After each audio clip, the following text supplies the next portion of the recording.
పాత రోజుల్లో మన అమ్మమ్మ నానమ్మ వాళ్ళు చేసే వంటలే వేరే లెవెల్ కదా. Simple and super. ఆ రోజుల్లో ఎక్కువ ఫుడ్ దొరికేది కాదు. సో అందరూ సింపుల్గానే చేసుకుందాం అనుకునేవాళ్ళు. దాంట్లో ఒక రెసిపీయే ఈ పచ్చి పులుసు. ఇది తెలియని వాళ్ళు ఎవరు ఉండరు నాకు తెలిసి. ఒక్కొక్క ప్రాంతాన్ని బట్టి డిఫరెంట్ స్టైల్గా చేసుకుంటారు.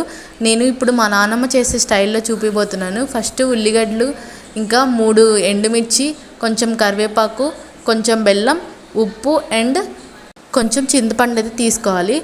మిరపకాయలు మంట ఉన్న తక్కువ తీసుకోండి, మంట లేకపోతే ఎక్కువ తీసుకోండి. లైక్ మంట లేని అయితే 5, మంట ఉన్నాయి అయితే 2 తీసుకోండి. ఒక బౌల్ తీసుకొని దాంట్లో ఉల్లిగడ్డలు, కాల్చిన మిర్చి, ఇంకా గల్లుప్పు, కరివేపాకు బాగా కలపాలి. ఎంత కలిపితే అంత టేస్ట్ ఉంటుంది. లాస్ట్కి మనం కలుపుకున్న చింతపండు వేసుకొని తిప్పుకోవడమే.